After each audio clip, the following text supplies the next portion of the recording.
Thank you very much for taking time out of your day to come in, and congratulations on winning this Senior Heroes Award. Thank you. What was your reaction when you won that award?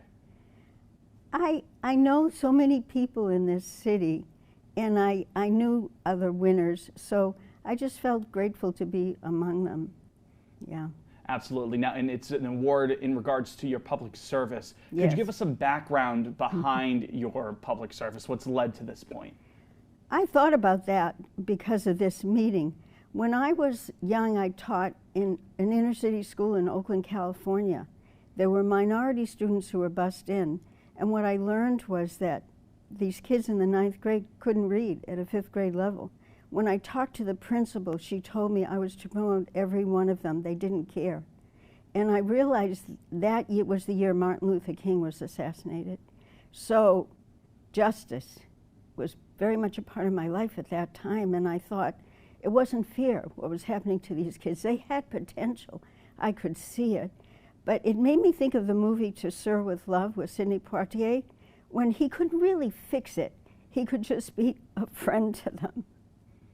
That's a long history of doing it. I mean, you're talking from That was the King assassination in Memphis, April 4th of 64? 67. 67? 68 was the year I taught there. And I grew up in Melrose, which is a tiny community where I never knew a minority person. I never met one. And then in college, I went to Radcliffe and Harvard. I never knew any minorities there either. So when I got to Oakland, it was my first experience seeing what it was really like for them. I saw privilege when I was in college. I saw kids who had every advantage. They had family history of having gone to that school. So I saw the two sides of our culture. I mean, this is decades of work. What inspires you to continue that undertaking after all these years? Well, it made me angry. You know, I care about justice. We lived in Berkeley, California, so we were involved in the Vietnam protests. We went on marches. We were also involved in the environmental movement back then. So that was really formative years for me and the rest of my life. I wanted to be a marine biologist. My role model was Rachel Carson. But when I was in college, women could not be on the oceanographic vessels. So I experienced that women couldn't do certain things. So I was always just very aware of the issues. We lived all over the country. We lived in Minnesota, Virginia, and Iceland. So we had quite an education in world affairs and experiences. And I felt that I had a privilege to have the education I did, and I should be doing something with it. When we were in Minnesota, we became foster parents, which was odd for people with our background to be foster parents. So I saw kids who had been abused and neglected. And I started a foster parent newsletter. My goal was to get these kids either adopted or to help the families so they could be good parents. So I always cared about kids and their futures. Right, and that's a history, again, spanning years, but also from coast to coast internationally, as you've mentioned. Out of the things that you've learned in public service over all these years, what are some of the, I guess for lack of a better term, some of the skills, some of the things that you've identified that are most pertinent to the Metro West region, Framingham specifically, today in 2024? We have a democracy. We have the ability to speak up. Framingham was interesting because it had town meeting. It was the oldest town meeting, 300 years. So I became a town meeting member, and what I realized was that I live in the South Framingham, that we were not represented. We had the opportunity, but our seats were not filled. So I realized that you could do something, but you had to get other people involved. You had to get people to realize they had to speak up. They couldn't just accept their situation. They had to make an effort to change it. So I became a town meeting member, and because of that, I met other people who were activists, and a major one is Herb Chasen. Herb founded Hoops and Homework. Herb took me down to the Mary Dennison neighborhood, and he didn't take me specifically for that park. He took me down to meet the people. I walked by this 18-acre park, and all it had was 3 baseball fields and 2 baby swings. It didn't make sense to me. It wasn't logical in a neighborhood with 1,800 children, and that's when I started to investigate why, and it turned out the park was polluted by Mary Dennison. The city knew about it, and they ignored it. So then I visited every park in Framingham to see what other kids had. I talked to the kids and asked them what they wanted, and they wanted a place to play soccer. So you have to investigate. You have to walk around, see what's going on in your city. And Framingham was a perfect place for that because it's so vast. It's 26 square miles. The town I grew up in is 4 square miles. So then you have to meet people who think the way you do, and you have to knock on doors. I knocked on doors in neighborhoods to get people involved. Once you get out there, if the story gets picked up by the news, you hear from other people. So I started getting phone calls. So interacting with news sources is extremely important. Getting the story out, getting people to hear what's going on. If you can just pick up a few more people to join you, you can make a difference. And what's some of the feedback that you've gotten from those few people that you just sort of mentioned there in years past? Well, at first there were people who wouldn't speak to me. People were very angry at me. And so I decided that I had to really spell it out for them. So I took the map of the city to prove that it was unfair. I pinpointed where everyone lived. All 5 members of the Board of Selectmen lived above Route 9. Every person on the school committee lived above Route 9, and yet 60% of the kids lived south of that. Once I got that out, a few people started to wake up, and I got calls from people I generally didn't hear from. And then I spoke up constantly at town meeting and voted to become a city, worked to become a city, because that meant that there would be a representative from every district, and I became the first city councilor from District 8 in South Framingham. I then held meetings in my home with all the districts, because in other parts of the city, each district was strong. The 4 of ours were not. So even though we might have had 24 people, we would only have 6 show up at town meeting. So holding meetings in your home and getting the word out that way is important in making a change. Those all sound like efforts that you're quite proud of. Are there any other specific accomplishments here in Framingham that you're proud of in terms of the scope of this award? Well, it goes back to the kids again, was getting the skate park built. I was down at Mary Dennison when a reporter contacted me and said, the kids wanted a skate park here. And so I met them. And we started, and I asked for money at town meeting for a study and found out there had been a request 10 years earlier. I found out that a group of kids had thought they were going to get, they turned them down, they were going to get a tennis court behind Loring Arena. They didn't get it. And they had $15,000. They didn't know what happened to their money. I went to Parks Department.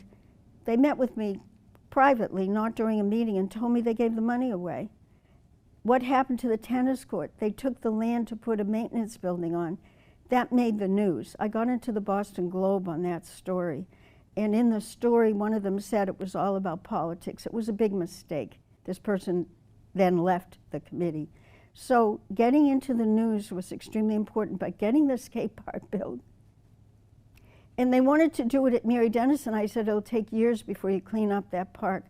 So we picked a spot on Farm Pond. We joked about it, and that's where the skate park is. And the main skateboarder, he was 12 when it started. At this point, he was 22. His name is on the plaque. So those kids were the kids I had in Oakland. No. So I go there all the time. We drive by it, and I watch all these kids. The interesting thing about skateboarding, of course, I'm not an athlete. My sons were athletes, but they didn't skateboard, and I probably wouldn't have liked it. But they said it was too dangerous. When we went to the parks meeting, I came with 6 adult skateboarders. They had been kids. And the chair pointed to them and said, you kids, you're not getting to speak. He would not let them speak at this meeting, and you're not getting a skate park because it's too dangerous. So I presented an article at town meeting in which I explained that the most dangerous sport most injuries is basketball. 7 times skateboarding in injuries. If you looked at emergency room visits, because it's repetitive, they continually injure their ankles, their shoulders. Skateboarding is the occasional accident. Oh, well, we'll get sued, they said. I said, well, you skate at your own risk. It's on the signs. That's what every park did. So once I got through that, they began to realize there was no turning back. We would have a committee, and James was on the committee to build the skate park. And we did the research on companies, and the Parks Department did a magnificent job. The site is on a slope, so they were able to have these partial bowls for the skate park. And the following Christmas, it was on their Christmas card. So the change in the Parks Department was tremendous. In the meantime, they started looking at Mary Dennison. Why would Mary Dennison sit there like that? So I brought an article to town meeting for a study, and eventually, years went by, it's been 10 years, they realized Dennison polluted it. They went out after Dennison with an environmental lawyer, and Dennison is going to pay for 80% of the cleanup. But the budget originally was $20 million for Mary Dennison. It's now $43 million. And the city hasn't backed down. The city got it. The whole idea of environmental justice. So it's going to cost about $20 million for the park part, but the most amazing part is there's going to be a mini skate park at Mary Dennison. They fell in love with the idea. It's also going to have volleyball. When I would go down every weekend and watch them, and the Brazilians would come and they'd play these magnificent games of volleyball, bring the barbecue girls. There are no picnic tables. I went to a meeting in 2013 of the Open Space Committee, and they finished the meeting, and I went up to the recreation director and I said, why are there no picnic tables at Mary Dennison? And she said, people would congregate. Why are there no soccer nets? She said, they can fall over and trap children. Why are there no swings? Kids could get hit by baseballs. It was so outrageous that there was no question that something had to be done about it. So now it's going to have everything, and it's going to have a spray park. When I would go to their apartments, I asked them what they did in the summer, and they said, well, there isn't anything to do. I said, well, don't you go to the park to Mary Dennison? They said, where's that? So I said, it's right next to your building. And they said, it has a name. They didn't know the name of the park, and they said, oh, we don't go there. The druggies go there, and there's nothing to do. I said, what about water? And they said they couldn't use hoses. The apartments wouldn't let them. So they stayed inside and they watched TV or talked on their phones. So we did a petition. We had 800 signatures and many, many meetings. And the cities, and the Mayor Szczycki's been a real proponent for it. And so when we found out as time went by and they found more and more pollution, the price went higher. But the city didn't back down. They're supporting the full project. They broke ground a month ago. And in 2025, we should see a park. Yeah, no, it was a good groundbreaking ceremony. We were there to cover that. Yep, it's a cold day, blustery day, but it was still a good enough of an event. Obviously, just talking with you, hearing it from you specifically, these matters of public service, they really do matter to you. You feel a lot, you feel very strongly from this, and it's evident. Going forward, as you're about to receive this award in a couple of weeks, going forward, what are some of the challenges or the things that you identify as things to address when it comes to local public service, things that you believe need to be done? I think that Framingham, I'm very proud of Framingham for what we've done. I think that they should be a model to other cities of what you can do. You can take our polluted sites, you can do something with it. You can work with the state. The state was very instrumental. I was constantly in touch with Department of Environmental Protection. They were here all the time because we also have General Chemical. That's a company that just poured their chemicals into the ground. Yeah. So I would like to see the city be a model to other towns and cities, not just locally, but maybe a story nationally that you can face your issues and you can deal with them. We have a unique situation here because we're so close to wealthy communities. We're surrounded by extremely privileged communities.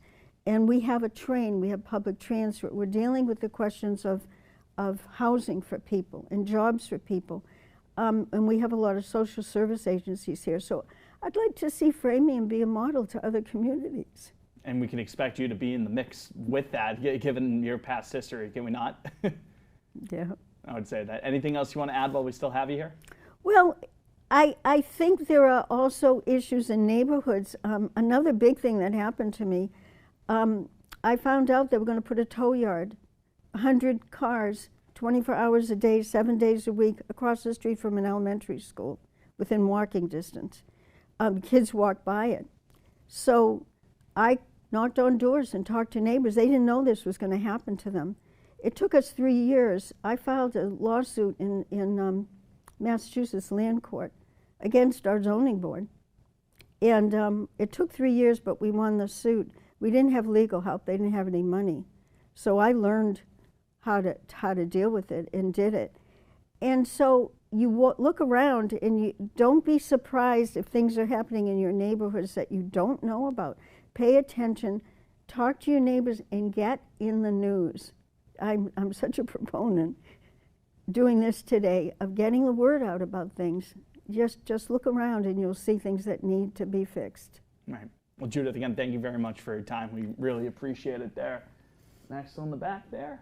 Max, did you have any questions you wanted to add? I know Max always has some good questions to tack on to the end. I'd like to pick her brain about anything.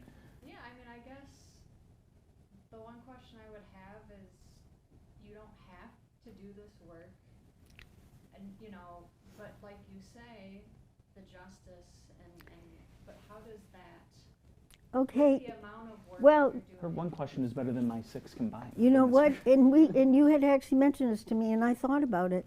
I thought about the fact that it makes me happy, but then I realized it isn't happiness. Happiness is something you can get from buying a car. It's actually, the word is joy. Joy is when you can make a change, use your abilities, and affect change to help other people. And I'd never thought about it before. Joy is long-lasting. Happiness is fleeting. It can be even a 10-minute thing. But the reward is unbelievable.